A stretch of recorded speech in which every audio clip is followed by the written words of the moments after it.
Umntu obhinqileyo yintsika yekhaya, ubukele ubuhle bekhaya elinomfazi nokufudumala kwalo, umbukembukeli xa etshaluza njengesitshingitshane kumaxhanti omzi wakhe. Sisikhukukazi kaloku esimaphiko angqengqwa, yinyando engophikiyo, kugxalaba libanzi lokuthwala zonke iinzingo zekhaya. Ikhaya kaloku ayilokhaya ligqibeleleyo ngaphandle kwakhe. Itsho njalo ke mbukeli iAfis, besitsho nje izibeleko zivuza ichibi. Xa sibhiyozela inyanga yamanina sithe masikrwece, yena kaloku umama uThembi Tulwana kunye noThandeka Khumalo abasuka kuwo lo mbutho. Masinibulise sinamkele SABC lihaye ndisithi kuni khuleni ezobhatyi ninyenyisa umbhinqo. Imfudumalo yeni iyavakala apha ekhaya, ninjani kusasa nje? Sisaphila njani? Ndiyaphila nami inkosi. Niziva namkelekile ndithi? Siziva samkeleke kakhulu. Masibulele kakhulu, siyaqonda into yokubana le ngxoxo iza nanjengoko ngomso sakube siphawula usuku lwamanina. Ndiyafuna uqala ngawe Mama uThembi, ngaba olu suku lithetha ukuthini kuwe? Olu suku lwangomso liyasikhumbuza indima edlalwa ngumama ekhayeni. Kodwa ndifuna ukuthi ndibe nendlela endiyiqala ngayo le ndima edlalwa ngumama. Siyayazi okokuba umama akangomama nje kuba wonke umuntu uthi mama. Kunento emqhubayo okokuba abe ngulomama afaneleke okokuba azisele imfudumalo ifunekayo ekhaya. Ndizawukhe ndithi ndingcamle kancinci ndithi imfundiso esizifumanayo naxa sifundiswa zimboni ezifana no Tata uRadebe, imboni yesizwe, uthi indima kamama yogqithile lento ayenzayo, meaning it transcends the societal meaning of indima kamama. Uthi uzisa imfudumalo. Siyayibona ke thina singomama okokuba into esiyenzayo ayilento esiyibizwayo mama ingathi singabantu nje abokufuneka bezela abantwana bepheke ukutya bahlamba nehempe zikatata. Kodwa kukho le mfudumalo siza nayo sinikiweyo. Asingobantu bohlala phansi okanye esitulweni okanye ecandwe kwesitovu. Singabantu abane spirituality esi-inborn. And esisenza okokuba sibe a central figure within the home. Okokuba siyazi okokuba njengoba singomama nje asiqhutywa yilento ethethwa ngaphandle, singaqhutywa nazo ingqondo zethu, siqhutywa kukwazi okokuba sikhokhelwa si-spirituality esithi masibe yinto yonke kwela khaya. Yeah. Yaye esi spirituality endisaziyo ndingumama sithi kum ndim ophetheyo kweli khaya. Yaye ndinogxa wam ongumyeni wam othi naye abe nendima kweli khaya. Ithatha ukuba eyam indima yeyona ezawukhokhela kuba izisa imfudumalo. Izisa imfudumalo Phakathi kwekhaya. Yes. Uxele kakhulu ngokuba xa ungumama kahle kakuhle uyintsika yekhaya kuba uphethe obubushushu. Njengomntu omtsha Thandeka, ndiyafuna ukuqonda simamele uMama uThembi uyatsho into yokubana ungumama funeke uqiqe uqonde into yokubana ndingumama kwaye eli khaya lilapha ezandleni zam. Njengomntu omtsha sentsho zininzi ii-influences ozifumanayo from social media, zininzi nee-definitions of what a woman is. Kuwe njengokuba usiva lento, uyibona lento i-possible ingakumbi kuwe ungumntu omtsha nabanye ke abantu abangabatsha? It is possible, but I think we need to also be in this balance of maturity, especially as a woman, because now you need to balance spirituality, you need to balance being a mother, you need to balance being a wife. And that part of it, when you're in school, and that moment where being umama, wekhaya, you are taught certain things and certain ways on what you need to do, especially with the stigma when you grow up from a certain household where they're teaching you about certain things to do as when you grow up as a female. So now, when you are in this generation, especially this generation that we're in, we don't talk to each other about these things anymore, on playing gender roles and being in situations of being the comfort of the home, because ukuba umlilo, ukuba nomlilo endlini, you as umfazi uwena ofanele ukuthi uhlanganise lo mlilo endlini. Uwena that you need to bring warmth. You have to nurture and make sure that everything that you do as a female, you're able to protect, you're able to, I'm saying this because it's difficult when you have to transcend into different types of stages when you're a female and you have no people to protect you from this and people to teach you on where you need to go and what you need to do. Yeah, and kulento oyithethayo yokubana I mean as a female funeke uzifumane and also into ebalulekileyo kukuba funeke ufumane ibalance. Mamthembi enye into esiyiqaphelayo kukuba siyabona into yokubana i-high rate ye-divorce iphezulu kakhulu. Xa uzawuthi ungumama ulintsika lekhaya, ingaba uxanduva lakho lokuqinisekisa into yokubana akude kufikelelwe kumba we-divorce, ingaba ngoku namhla xa sibona ungathi amanina aphulukana nalamandla uthetha ngawo?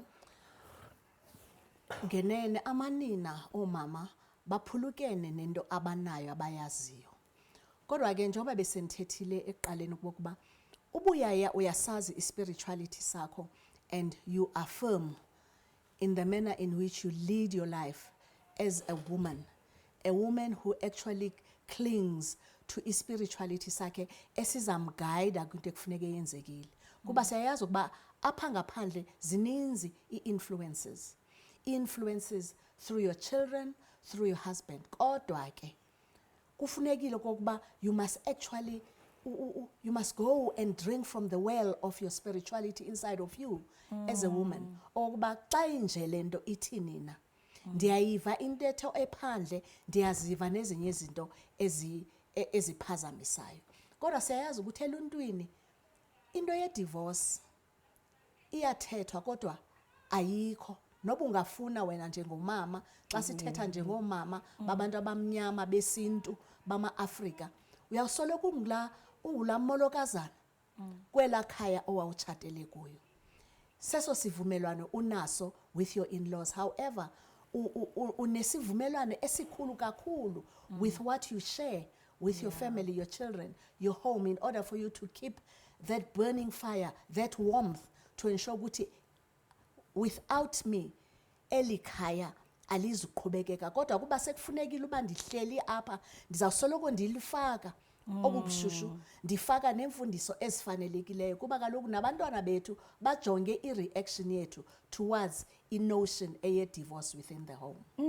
And xa uzawuthetha ngobobushushu ndiyafuna uqonda into yokubana kuba ngoku ndiqinisekile into yokubana kubantu abezayo eyona nto efuneka into yokubana ihlambululukile sisibeleko.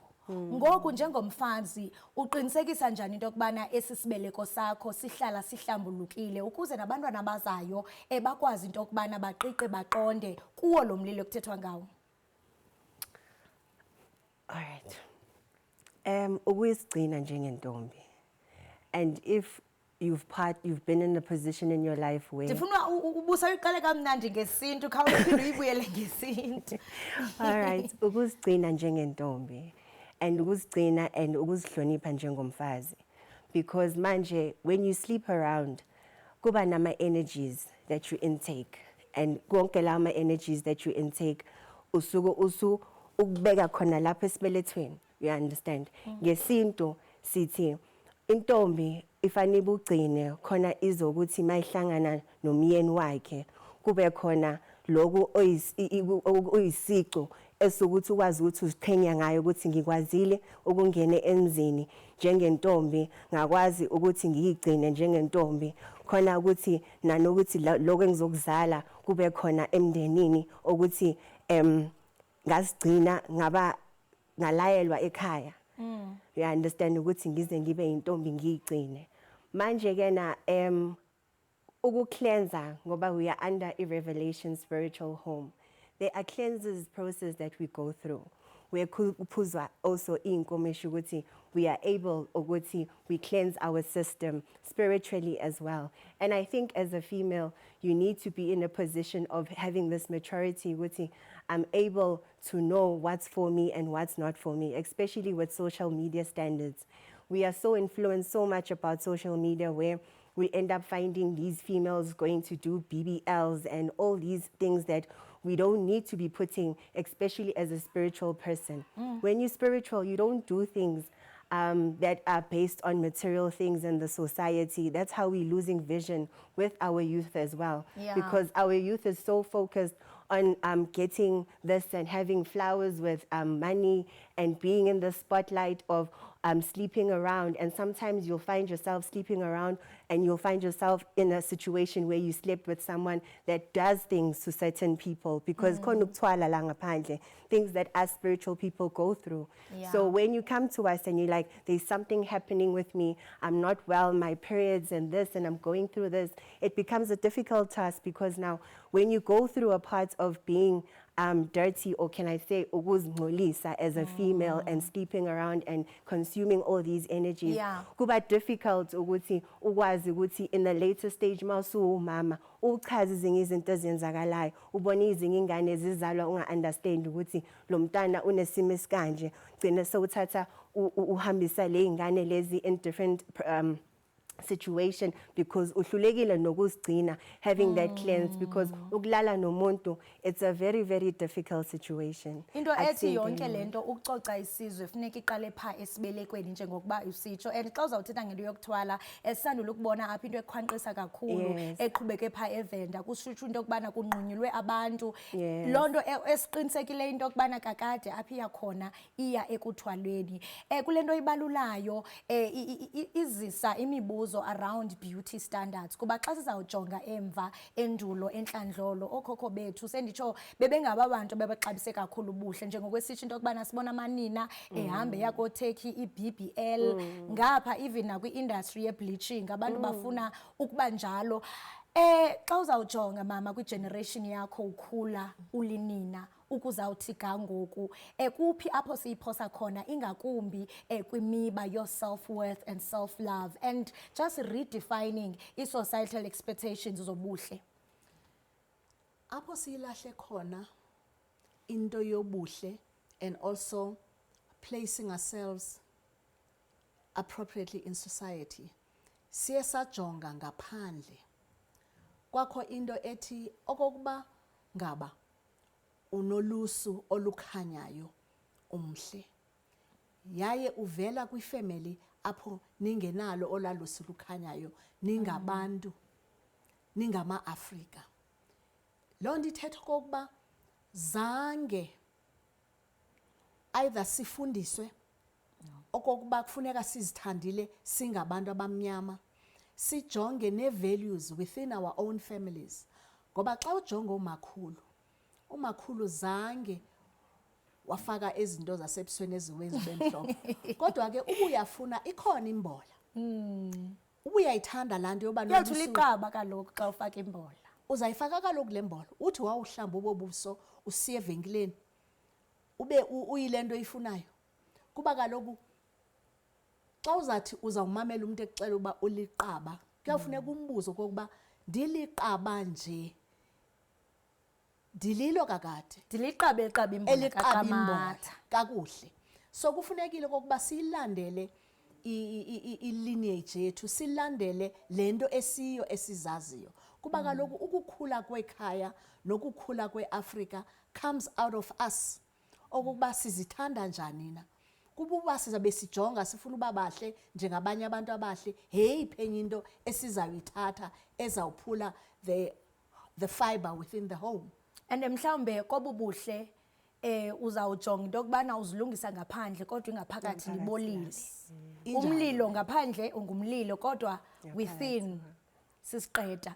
Kule nto ithethayo yokubana sijonga kakhulu kwamanye amazwe ingakumbi xa sizawujonga i-Western influence. Mvanje kune-marriage bill apho kukhona i-public hearings. Sibonile ebutsheni bale veki into yokubana kuyiwe eBloemfontein nase-Northern Cape. Phakathi kwale bill kunento echazayo into yokubana as inina uyakwazi into yokubana ube namadoda amabini. Ndingukholosa lo ndibe nendoda yokuqala ndibe nendoda yesibini. Ndixhakwe ngapha nangapha njengenina kule nto eniyithethayo into yokubana inina inobushushu mhlawumbi ubushushu bam ndiyakwazi into yokubana ndibufafaze kula madoda amabini. Sentsho uluvo lwakho kule marriage bill ufuna uqala ngawe Mamthembi? Uluvo lwam kule marriage bill into yokuqala aba bayidibanisileyo lento yale marriage bill khange bazijonge bona. Kuba kaloku xa uzawuqala uyibhala into uyibhala uyazi uba ithetha ukuthini eluntwini, ungumntu nawe. Masathe lento yokuba amakhosikazi babhala lento yokuba kufuneka mhlawumbi ingakho into yokuba ndibe nabayeni ababini. Funeka sikhumbulile kokuba kobu bushushu bethu somebody has to receive obu bushushu ukuze nabo naye a reciprocate accordingly. Ngoku naba batata babini they have to receive obu bushushu bam, and hleze mna ndizicinga ukuba I can just distribute. Ndidistribute le nto yam yobushushu endiqonda uba ndinabo ekhayeni. Naba tata ke bobabini ngexesha labo bazawureceiva kobu bushushu indim ndodwa. Le nto ireceivayo kwabatata yintoni na? Kuba kaloku umntu une-energies ezi-different. Unexesha ke wena mama uba uyibone ukuba ingathi lo tata unendawana endingazithandiyo ngesimanga sokuba wena ufuna amadoda amaninzi. So ifuneka ibuyele apha kuthi singomama okokuba kanye sifuna ukwakha isizwe esinjani na. Kuba kaloku uba ndizaba namadoda amabini amathathu ungafana ucinga okokuba abantwana bam bayawuba nabangaphi na. Futhi ngoku naxa umitha uyawumitha uphinde ulinde ezinye iinyanga enye into ezilithoba. kaloku inje le nto into yomitha inesigezwana. Kuba kaloku ndawulala nalo myeni namhlanje Tyhini. lo ndifuna abantwana bakhe. Kuthi kanti akho nto kwelo cala ndithi ndawo yangapha next door itsho le nto kanye uzathi ngumntana kabani. Yho. Uzayibona njani? Indida phakathi. Izawusibhida njengesizwe. So mababhideke ke pha marriage bill because apparently abakayithi ncam kodwa ikhona i-discussion okuba siyayifuna nathi laa nto, siyayifuna la freedom of choosing. And as you choose, you have to decide as a human being before you even become a woman okuba yintoni le nto ndiyikhethayo. Ndiyawukwazi uyithwala kude kube sekugqibeleni na okanye uzawuthi no, I made a mistake. There are no second chances. Xa kufika kule miba yodibana namadoda are different okanye ke ngoku sendibatshatile. Ndifuna ukwazi ukuba utsiki lo uzawutyiwa ngubani kanene? Ndizawumtya kabini okanye ndibacela uba mabayotya utsiki kuba kaloku funeka sibuyele esilweni. Uyayiqonda loo nto? So ke iyabhida ke le marriage bill babakhe bayijonge. Hayi yintsida badala and kaloku yazi kule nto itshoyo ekuqaleni into yokubana ezi zinto uvele uzibuza into yokubana ziza nabani, ngaba ngumAfrika kuba ngenene nangenyanise kule nto itshoyo into yokubana ayixhaphakanga le nto entlandlolo zange nasemdudweni ibe khona. And ndifuna ukuza kuwe Thandeka kuba ungumntu omtsha and ayixhaphakile le nto yokubana abatsha kule nto eniyithethayo into yokubana umntu olinina unale fire energy, but there seems to be young people who are abusing this feminine energy to say, you know what, hayibo ndiyatshisa ndifuna umlilo wam anwenwe bade bongeze besithi no, immorals and values don't pay bills. Uzobe ubhizi apho uziphethe kakuhle, what is the reward? So ngoku kuthiwa amanina i-freedom yeyenu, nani niyakwazi into yokubana nizithathele kuba kudala nicinezelwa kusithwa amadoda this. Ngoku kuthiwa it's your time to shine as women. Uthini wena? Honestly, I think it's pressure. I think it's pressure paying on these social standards that we really don't understand with this generation, how this all came about. Because firstly, having two husbands, uyithini esintwini leyo? How do you explain nasemadlozini ukuthi nginamadoda awu-2? Yesiphi isalwazi ezosi-understanda leso simo ngoba as umama echaza ukuthi mawusumithi kunezinto ezenziwayo. How will you know? Ngoba culturally, ama cultures ayahlukana. In every part of it, kuyaziwa ukuthi umntana mayifika kwenziwa kanje. Le ndoda le engamithisanga uyibeka kuphi? On what household? Who rules the household? So in these standards that we're living in, especially with this freedom that we're given, I think they're just giving us things now. They're just giving us rights. They're just putting things on platforms and they're like, okay, you want this, have it. You want this, have it. Because now it does not make sense, in my personal opinion, ukuthi having 2 husbands in one household. What does your daughter learn from that? What does abantu abakini bayakuvuma kanjani in that terms? So for me, in social standards, especially in our new generation, I really think we need to reflect back and actually start taking ama notes ukuthi le ndlela engiyihambayo and all these things that we see as material things, for it to say it brings comfort and home, it does not make sense, because abafazi banamhlanje, all we want is money. We no longer love, we no longer care, we no longer nurture abantwana. You find children in the streets. There was a video last time of this child drinking a bottle of Savannah and he's only 7. Uzibuza ukuthi umama walelo khaya uthini mayibona umntana kayenza lezi zinto lezi. So I think as abafazi we need to have organizations more, or abantu abazosileader, even with examples, because our role models lately, I don't want to lie to you, they are questionable. Bonke omama Winnie Nelson Mandela sebadlula bashiya, so asekho abantu abazosifundisa indlela leyo fanele ukuthi sihambe nayo. So I think masingaqalela phansi and sourcing out ama role models ethu and see ukuthi eyiphi engakwazi ukusiholela. Yeah, and when you speak about ama role models, sentsho into ebuhlungu kakhulu, because role models zabantu abaninzi ngakumbi abantu abatsha zi-influencers, even brands xa uthi uyajonga they get endorsed by brands ezinkulu. Xa uthi uyajonga i-lifestyle abayiphilayo ayiyo lifestyle esingatsho into yokubana it represents a grounded woman in this modern age. But ukubheka phambili akufunekanga mamthembi into yokubana ibe yincoko nje kuphela lento, funeke inwene ifikelele nakwamanye amanina, because sifuna ukubona a generation yabantwana bazoba ngonomkhubulwano bayibambe yonke le ninto. So ukusukela ngoku kuya phambili, ilizwi lakho kwinina libukeleyo namhlanje elithi hey ndiyaniva niyathetha kodwa yonke le nto niyithethayo ndiqala ngaphi, kuba sezininzi i-voices abantu abazimamelayo. Injalo ilizwe lizaba ne-voices ezininzi. Njengomama ongqengqwa okhokhelwe ngumoya, your spirituality, and ofuna yonke into enhle for abantwana bakho. Ilungile into abantwana bethu ba react to what is within the environment. However, your being cannot be dictated by what is outside. Kuba kaloku nawe ungumntana oyintombazana, nani manina kufuneka nibajongile abantwana benu, nisoloko nibafundisa, kuba nathi sesilapha nje zange savele sayazi lento, sasijonga komama bethu abebephila ngexesha labo.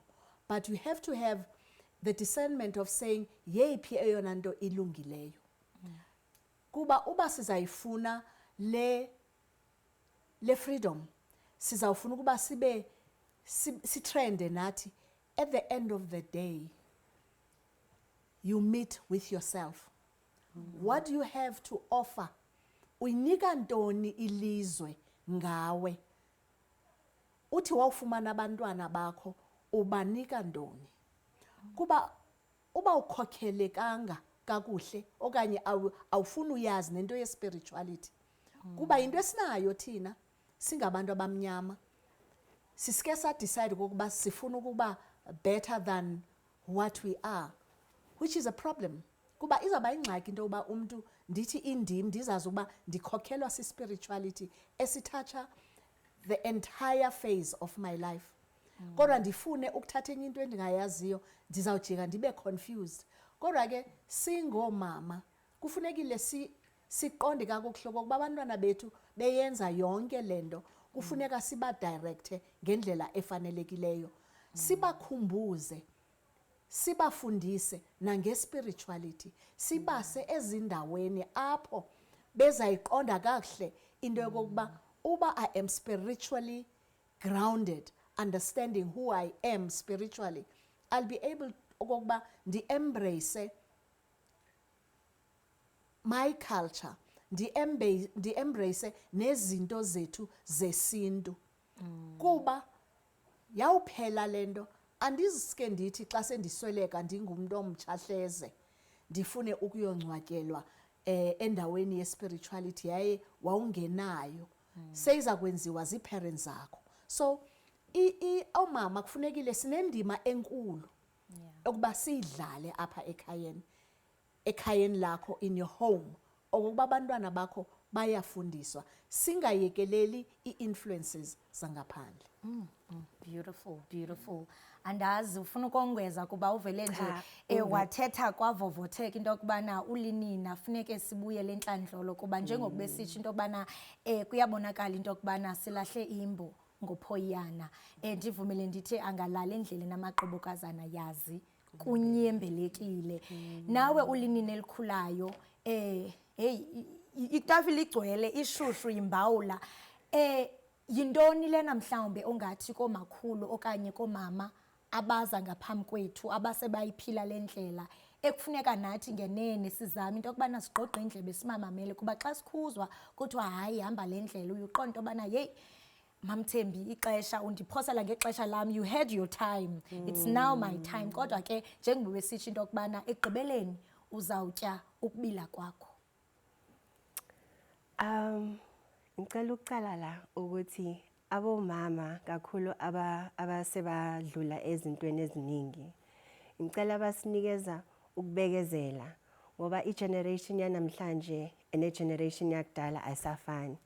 Omama bakudala bona they were created into being abomama bekhaya kuba umlilo. Bashada basasebancane, bathola abantwana basasebancane and bakwazile ukuthi babambe umuzi.